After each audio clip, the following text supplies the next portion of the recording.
Defence minister parliament میں کھڑے ہو کر جو بات کر رہے ہیں وہ کوئی معمولی بات نہیں ہے. اور اس دور کے اندر جبکہ پاکستان کی آرمی اور پاکستان کی پولیٹیکل گورنمنٹ سیم پیج کے اوپر ہے. پہلے بھی یہ سیم پیج تھا, لیکن اس دفعہ والا جو سیم پیج ہے نا وہ سیم لائن ہے. تو خواجہ آصف صاحب نے جو کچھ بولا وہ بالکل فوج کی مرضی سے بولا ہے. 2 جملے انہوں نے بولے ہیں, اگر آپ ان کے اوپر غور کریں تو ہم اپنے مستقبل کو اس اعتبار سے فورسی کر سکتے ہیں. پہلا انہوں نے جملہ بولا کہ اگر آج ہم مسلمان ممالک اکٹھے نہ ہوئے تو ایک ایک کر کے سب کی باری آ جائے گی. اندازہ کریں, چوہے جتنا ملک ہے اسرائیل, اور دوسری طرف 2 ارب مسلمان, آلموسٹ کوئی 60 کے قریب اسلامک کنٹریز, اور وہ کہہ رہے ہیں ایک ایک کر کے سب کی باری آ جائے گی. یعنی ہم مانتے ہیں کہ ہم ان کا اس طریقے سے مقابلہ نہیں کر سکتے, کیونکہ اکیلا اسرائیل نہیں ہے نا, پیچھے سارے ان کے بڑے کھڑے ہوئے ہیں جنہوں نے ورلڈ وار 2 میں یہودیوں پر ہونے والے ظلم کا مداوع اس اعتبار سے کیا کہ وہ سارے یورپ سے یہودی اکٹھے کر کے تو فلسطین میں زبردستی انہوں نے بٹھا دیے. تو اس سٹیٹ کی گارنٹی پہ تو یو کے اور فرانس اور امریکہ ہے, سیدھی سی بات ہے. رشیا اور چائنا کو اس حوالے سے کوئی انٹرسٹ نہیں ہے, لیکن وہ 3 ملک تو اس کے پیچھے کھڑے ہوئے, سیدھی سی بات ہے. تو یہ بڑا خطرناک بلکہ خطرناک جملہ تھا جس سے عقل مندوں کی کانپیں ٹانگ جاتی ہیں. جو خواجہ آصف صاحب نے بولا کہ ایک ایک کر کے سب کی باری آ جائے گی اگر ہم اکٹھے نہ ہوئے. اور دوسری بات انہوں نے کی کہ اس وقت مسلم کنٹریز کو مل کر کوئی مشترکہ حکمت عملی بنانی چاہیے اور اسرائیل کا بائیکاٹ کرنا چاہیے. بائیکاٹ سے مراد وہ سفارتی طور پر بائیکاٹ کی بات کر رہے تھے. سفارت خانے جن ملکوں میں ہیں وہ ختم کیے جائیں, ان سے تجارت کا معاملہ ختم کیا جائے, اور اگر آرگنائز طریقے سے کوئی بائیکاٹ پروڈکٹس کا بھی ہو تو ہم اسے سپورٹ کریں گے, لیکن وہ آرگنائز ہونا چاہیے.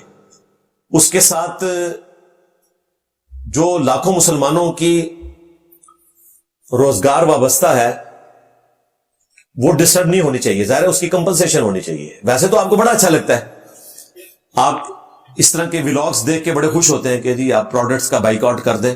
ظاہر ہے کہ آپ کی وہ پروڈکٹ نہیں ہوتی نا, تو آپ کو تو فرق نہیں پڑتا. ہاں, یوز کرنے کے اعتبار سے تو مجھے تو ویسے کوئی انٹرسٹ نہیں ہے. میں کولڈ ڈرنک نہیں پیتا, KFC, میکڈونلڈز, اسی طریقے سے بیکری آئٹمز, یہ کوئی میرا فخر نہیں ہے. مجھے اچھے نہیں لگتے. ہو سکتا ہے کہ اگر اچھے لگتے ہوتے تو میں آپ سے زیادہ استعمال کرتا ہوتا, لہذا میرا کوئی انٹرسٹ نہیں ہے. کاش ایسا ہو کہ اچھے طریقے سے بائیکاٹ ہو اور ان کی اکانومی کو واقعی ڈیمیج پہنچے, لیکن لوگوں کو یہ کہنا کہ جی آپ فاقے کریں. اور گاندھی صاحب نے بھی اس زمانے میں تحریک چلائی تھی گریٹ برٹن کے خلاف, بائیکاٹ کیا تھا. اور بھائی اس میں لوگوں کی ضرورتیں کیا تھی؟ 2 وقت کی روٹی. آج ہماری ضرورتیں کیا ہیں؟ ہمارا تو انٹرنیٹ کا کنیکشن بند ہو جائے نا تو سانس بند ہو جاتا ہے. ان کو آپ کہہ رہے ہیں کہ یہ بائیکاٹ کریں گے, نوکریاں چھوڑ کے گھر بیٹھ جائیں گے. تو ایک آرگنائز طریقے سے معاملے کو لے کر چلنا چاہیے, جذباتی باتیں نہ کریں. اپنے انڈیویجول لیول کے اوپر اگر بائیکاٹ کسی نے کرنا ہے وہ ضرور کرے. میں تو واٹس ایپ بھی یوز نہیں کرتا بھائی, میرے پاس اسمارٹ فون نہیں ہے, میں نے سمپل موبائل رکھا ہوا ہے. جو ہمیں بتا رہے ہیں انہوں نے یہ ساری چیزیں استعمال میں رکھی ہوئی ہیں, پھر کہتے ہیں نہیں تو ضرورت کی چیزیں ہیں. کیوں ضرورت کی چیزیں ہیں بھائی؟ آپ اللہ کے لیے چھوڑ نہیں سکتے؟ آپ سمپل فون بھی استعمال کر سکتے ہیں, اس میں بھی آپ رابطہ رکھ سکتے ہیں. آپ سمپل گاڑی بھی یوز کر سکتے ہیں. ضروری آپ نے ایسی گاڑی یوز کرنی ہے جو اسرائیل کی سپورٹ میں کمپنیاں کھڑی ہوئی ہیں, اور آپ کو یہ کہنا ہے بائیکاٹ کرنا ہے. ابھی پچھلے دنوں میں آپ کو حیران کن بات بتاؤں, ایک ویڈیو اپلوڈ ہوئی بائیکاٹ کے حوالے سے. میں اب نام نہیں لیتا اس کا, آپ کو پتہ چل جائے گا. ہمارے اچھے دوست ہیں اور ان سے تعلق بھی ہے اور اسٹوڈنٹ بھی ہیں وہ. تو اس ویڈیو کے نیچے جا کے میں نے کامنٹس کیے, تو انہوں نے پھر ہماری اکیڈمی میں رابطہ کیا. تو میں نے پھر ان سے بات کی, میں نے کہا یہ آپ کی ویڈیو بہت اچھی ہے. وہ سمجھے کہ میں نے جو باتیں اس میں کی ہیں نا وہ انجینئر صاحب نے انڈورس کر دی ہیں. تو میں نے کہا میں نے تو فلسطین کے حق میں دعا لکھی ہے اور آپ کی ایفرٹ کو اپریشیٹ کیا، لیکن گراؤنڈ ریئلٹیز اس سے مختلف ہے. پھر انہوں نے مجھے کہا کہ میں ایک اور ویڈیو اس کے اوپر بناؤں گا. تو اس ویڈیو میں وہ بتا رہے تھے کہ کوک کا اور پیپسی کا ان ساری چیزوں کا بائیکاٹ ہونا چاہیے. بائی چانس جب میں نے ان کی ویڈیو چلائی نا تو پیپسی کا اشتہار سب سے پہلے چلا اس کے اوپر. میں فوراً جناب وہ فوٹو کھینچ لی اور میں رکھی جی لیپ ٹاپ جس بندے نے منو وہ ویڈیو بھیجی ہے نا کہ دیکھو جی لگتا ہے بڑے احترام سے یہ بات کر رہے ہیں، ہو سکتا ہے یہ آپ کے اسٹوڈنٹ ہوں اور انہوں نے بائیکاٹ کے بارے میں بتایا ہے. میں نے کہا میں نے دیکھ لی ویڈیو، تو اس کو میں وہ تصویر بھی بھیج رہا ہوں. میں نے کہا یہ دیکھ لو پریکٹیکلی. اب ان کو بھی مشورہ دیا جا سکتا تھا نا کہ آپ سارے ڈرنکس جو ہیں وہ اس کو بین کر دیں اپنے ان میں ویڈیوز میں. تو ایسا تو نہیں ہوتا بھائی. ہمارے جو ساحل عظیم بھائی ہیں ان کی ویڈیوز کے اوپر بھی KFC کے باقی چیزوں کے اشتہارات چل رہے ہوتے ہیں، کوئی کسی نے بین نہیں کیے ہوئے. اور مانیٹائزیشن ختم کر دو نا یار، چھوڑ دو نا. اور آپ لوگوں کو تو فرق بھی نہیں پڑتا، آپ نے اتنا کچھ رزق حلال کمایا ہوا ہے اللہ کے فضل سے کہ آپ کو ضرورت نہیں ہے مزید. کیوں کرتے ہو اس طرح؟ تو پھر جو چیزیں ان لوگوں کی نکلتی ہیں نا، پھر آپ کو یہ پتا کیا بتائیں گے کہ یہ والا آپ بائیکاٹ بے شک نہ کریں، یعنی ساڈے والا نہ کرو تو اڈے والا کرنا ہے. تو یہ بھائی سارے تو اڈے والے نے، میرے والا کوئی بھی نہیں. میں تو آلریڈی یہ ساری فیسلٹیز یوز نہیں کر رہا. میرے پاس تو موٹر بائک ہے بھائی، ٹھیک ہے. میرے پاس اسمارٹ فون بھی نہیں ہے. KFC اور یہ کولڈ ڈرنکس میں استعمال نہیں کرتا، اللہ کا شکر ہے. اور یہ میری کوئی بہادری نہیں ہے، مجھے اچھے نہیں لگتے.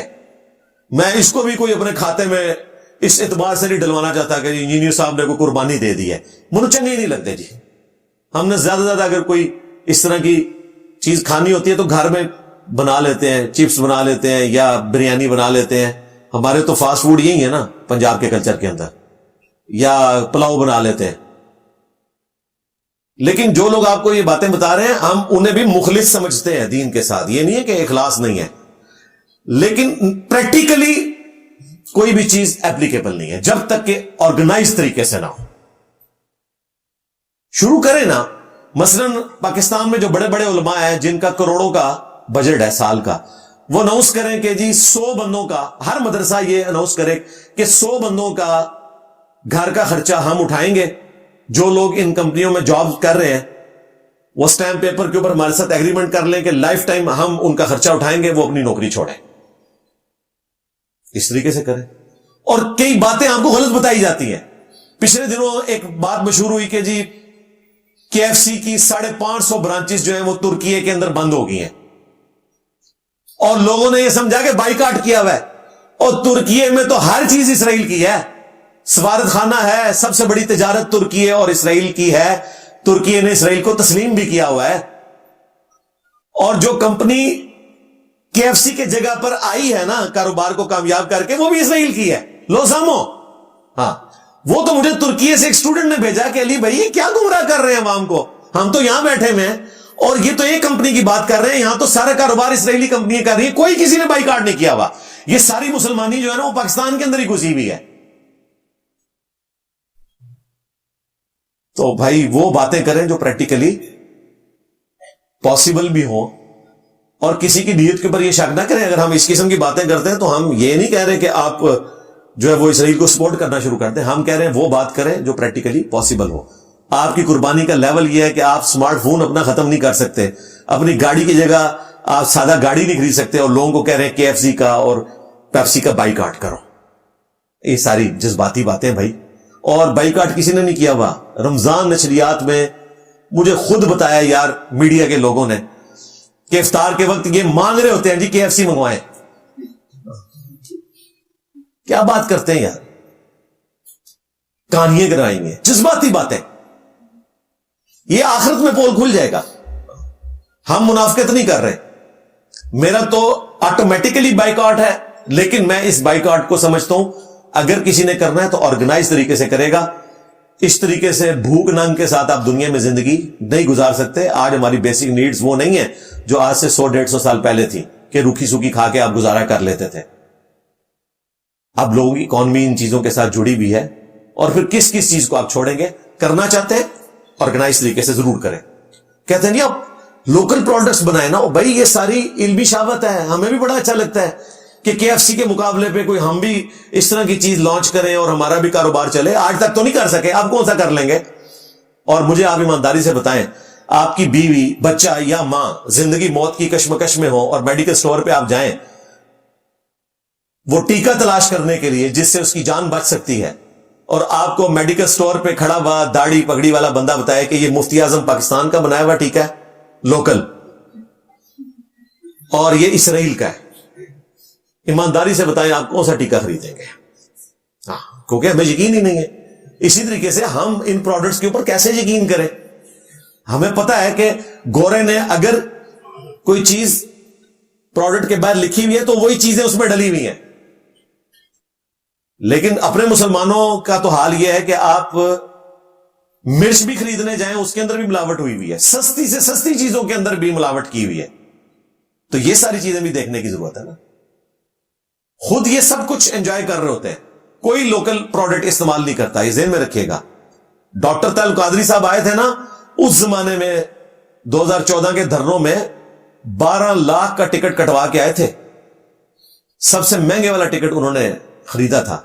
تو ان کی کوئی فیکٹری تو نہیں ہے بھائی, سارا چندوں کا مال ہی تھا. انڈائریکٹلی آپ کی کمائیاں ان تک پہنچ رہی ہیں, اور آج تک کسی مولوی نے آپ سے نہیں پوچھا کہ آپ کی کمائی حلال کی ہے یا حرام کی ہے. وہ کہتے ہیں آنے دو. بلکہ وہ الیاس قادری صاحب تو اعلانیہ کہتے ہیں کہ ہمارے پیر صاحب نے ہمیں کہا تھا لا تما لا جمع لا منع, یعنی تما لالچ نہیں کرنی, لا منع بھی نہیں کرنا, اگر وہ لے کے آ جائے تو لے لینا ہے. لا جمع بھی نہیں کرنا. ویسے جمع کیا ہوا انہوں نے, اچھے اچھے مکان بنائے ہوئے. حالت یہ ہے کہ یہ لوگ تہمد اور کرتے میں اور پگڑی میں اپنی اتنی مہنگی مہنگی گاڑیاں چھپا لیتے ہیں, اور لوگ کہتے ہیں نہیں کتنے سادے ہیں جی, دیکھیں سفید کپڑے پہنے ہوئے ہیں, تہمد پہنی ہوئی ہے, اور نکل رہے کس میں سے؟ 6 کروڑ کی گاڑی میں سے. وہ 6 کروڑ کی گاڑی ان کی سفید تہمد اور پگڑی کے پیچھے چھپ جاتی ہے, اور ہم بھی سبحان اللہ پڑھ رہے ہوتے ہیں, تسبیح ہاتھ میں پکڑی ہوئی ہے. صحیح عیاشی کی زندگی یہ لوگ گزار رہے ہیں, اور آپ کو اس قسم کے مشورے دیتے ہیں. اس لیے خوابوں کی دنیا سے باہر نکلے. اور خواجہ آصف صاحب کا یہ کہنا کہ مسلمانوں کو مل کر کوئی ایسا لائحہ عمل تیار کرنا چاہیے کہ اسرائیل کی بدماشی کو روکا جا سکے, بالکل میں اس کو انڈورس کروں گا. ورنہ الٹیمیٹلی مجھے تو لگ رہا ہے کہ یہ ورلڈ وار 3 کی طرف بات چلی جائے گی, کیونکہ اگر اس طریقے سے آپ مسلمان ملکوں کو ایک ایک کر کے ذبح کرتے چلے جائیں گے تو ظاہر ہے مسلمانوں نے تو اسی دنیا میں رہنا ہے. اور اب کوئی امپائرز کا دور تو نہیں ہے. عراق میں آلریڈی اڈے موجود ہیں امریکہ کے, قطر میں موجود ہیں, اور امریکہ ظاہر ہے سپورٹ کر رہا ہے اسرائیل کو ہر اعتبار سے. امریکہ کی سپورٹ کے بغیر اتنی ایکوریسی کے ساتھ اسرائیل کچھ نہیں کر سکتا تھا. اب پاکستان کی مثال دینا غلط ہے. پاکستان نے جس زمانے میں اپنے نیوکلیئر ویپن کو ڈیولپ کیا ہے وہ وقت ایسا تھا کہ اس وقت پاکستان کے پاس افغان وار کا شیلٹر موجود تھا. امریکہ کو رشیا کے خلاف پاکستان کی ضرورت تھی, اس لیے اس وقت جو پاکستان کے پریزیڈنٹ تھے ضیاء الحق صاحب, ان سے ہمیں کئی معاملات میں اختلاف ہے, لیکن یہ ان کی بہت بڑی خوبی ہے کہ انہوں نے بڑی سمجھداری اور ہوشیاری کے ساتھ پاکستان کے نیوکلیئر پروگرام کو جو ذوالفقار علی بھٹو نے سٹارٹ کیا تھا, اور اس وقت جتنے بھی سائنٹسٹ تھے, انجینئرز تھے, سب کا کریڈٹ ہے, اور الٹیمیٹلی اسے منطقی انجام تک ضیاء الحق صاحب نے پہنچایا. وہ جو افغان وار تھی اس میں امریکہ کو ہماری ضرورت تھی, اور اس شیلٹر میں وہ ہمیں اس طریقے سے روک نہیں سکے, ورنہ روک لیتے. اور اس کے بعد 28 مئی 1998 کو پاکستان نے جو ایٹامک بلاسٹ کیے وہ ایک مبارک دور تھا کہ یہ سب کچھ ہو گیا. ورنہ مجھے بتائیں 11 ستمبر 2001 کے بعد ٹوئنس ٹاور کا جو اٹیک ہوا امریکہ میں, اس کے بعد کوئی سوچ بھی سکتا ہے کہ اپنے آپ کو ڈکلیئر کر سکے؟ اس لیے دیکھیں کہ ابھی تک 7 ہی ملک ہیں جو ڈکلیئر ہیں. 5 وہ ورلڈ پاورز جو ہیں, امریکہ, UK, فرانس, رشیا اور چائنا, اور 2 ان کے علاوہ ہیں انڈیا اور پاکستان. اسرائیل کے بارے میں کہتے ہیں کہ انڈکلیئر ہے, اگر ہوئی تو وہ 8ویں ہوگی. باقی نارتھ کوریا یا ایران ابھی اس لیول پہ انریچمنٹ کے پوائنٹ آف ویو سے نہیں پہنچے کہ وہ ایٹم بم بنا سکے. تو مبارک دور تھا. اور اس زمانے میں جو ہمارے پرائم منسٹر تھے نواز شریف صاحب, یہ کریڈٹ ہے ان کا کہ انہوں نے امریکن پریزیڈنٹ کی آفر کو قبول نہیں کیا. اور ظاہر ہے کہ اکیلے نہیں, پوری ٹیم کی ایفرٹ تھی, فوج بھی انوالو تھی, اپوزیشن بھی اس وقت ساتھ تھی, اور ریکوائرمنٹ بھی تھی, ورنہ ان کو تاریخ میں کوئی اچھے الفاظ سے یاد نہ کیا جاتا اگر اس وقت اس کی اپروول وہ نہ دیتے. تو جس کی جو کنٹریبیوشن ہے وہ ماننی چاہیے. بینظیر بھٹو کی یہ کنٹریبیوشن ہے کہ پاکستان کی میزائل ٹیکنالوجی جو ہے وہ بینظیر بھٹو نے ہی اپنے ملک میں امپورٹ کی, اور اپنی جان پہ کھیل کے یہ سارے معاملات اس وقت 1996 میں آغاز کیا. اور آج ہمارا ایٹم بم کسی کام کا نہ ہو اگر ہمارے پاس بیلسٹک میزائلز موجود نہ ہو, کیونکہ اتنی دور ایٹم بم کو پہنچانا ایئر فلائٹس کے ذریعے ممکن نہیں ہے. اس کے لیے بیلسٹک میزائل چاہیے آپ کو جو ہائپر سونک سپیڈ کے اوپر جائے, جس کو انٹرسپٹ کرنا بھی مشکل ہو. تو میزائل کے بغیر ایٹم بم کسی کام کا نہیں. تو اس لیے پاکستان نے اس کو بھی ماسٹر کیا الحمدللہ. تو پاکستان کو حالات و واقعات اللہ نے ایسے دیے کہ وہ مینج کر سکے. ایران کے پاس وہ حالات و واقعات نہیں تھے, اور پھر کوشش کے باوجود وہ کامیاب بھی اس طریقے سے نہیں ہو سکے. لہذا اس وقت اگر وہ ڈیل کر لیں اور اپنی اکانومی کو درست کر لیں اور اچھے وقت کا انتظار کریں, تو یہ میں آج مشورہ نہیں دے رہا, آپ میری پرانی ویڈیوز دیکھیں, میں نے اس میں بھی یہی بات کی تھی کہ ٹارزن بننے کی کوئی ضرورت نہیں ہے بھائی, یا آپ کا کچومر نکال دیں گے. حالات و واقعات فیوریبل نہیں ہے نا. آپ نے حالات و واقعات کو دیکھ کر معاملات کو لے کے چلنا ہوتا ہے, خودکشی نہیں کرنی ہوتی. ویلاگز آپ جس طرح کے مرضی بنائیں اے سی والے کمرے میں بیٹھ کے, وہ آپ کو اجازت ہے, تقریریں کریں, لیکن پریکٹیکلی وہی کچھ کریں جو کچھ کرنا چاہیے, جو پاکستان آج تک کرتا رہا. یہاں ہمیں ملی ترانوں کے اوپر لگا کے رکھا سب کچھ, لیکن اندر خانے امریکہ کے ساتھ بنا کے بھی رکھی. بالکل ٹھیک کیا, ایسے ہی کرنا چاہیے تھا. بنا کے رکھی ہے تو کسی لیول کے اوپر پہنچے ہوئے نا. ادروائز اگر آپ اس طریقے سے اندر خانے اس طرح کے معاملات کو لے کے چل رہے ہوتے, اور دیکھ لیں سارے ہی ایسے ہیں, یہ سارے ٹارزن ایسے ہیں. خان صاحب بھی آپ کو پتا ہے اوپنلی تو مخالفت کرتے تھے, اندر خانے آپ نے ان کی لیکس بھی سن لی کہ ہم نے امریکہ کا نام نہیں لینا, اور لوگ ان کا مذاق اڑا رہے تھے. مذاق ان کا ٹھیک اڑ رہا تھا کہ بھائی باہر تو ٹارزن بنتے ہو, لیکن اگر ٹیکنیکلی دیکھا جائے نا تو اصل بات یہ ہے کہ جو وہ کہہ رہے تھے وہ اس طرح ہی ہے. انڈیا کے ساتھ ہم نے دوستی کرنی ہے, باہر نکل کے انڈیا کو گالیاں نکالنی ہے, اندر بیٹھ کے ہم نے تجارت کی باتیں کرنی ہے. تو دنیا میں اس طرح نہیں چلا جاتا. ہمارے بھولے والے مسلمان جو ہے نا, وہ ہمارے پولیٹیکل لیڈرز اور مذہبی لیڈرز کی تقریروں سے متاثر ہوتے ہیں کہ جیسے پتہ نہیں یہ کیا بجلی ان کے اندر بھری ہوئی ہے. وہ دیکھیں ہمارے وہ خادم رضوی صاحب بھی کہتے تھے کہ آئی ایم ایف قرضہ واپس مانگے تھے, تسی کو آیا جے غوری.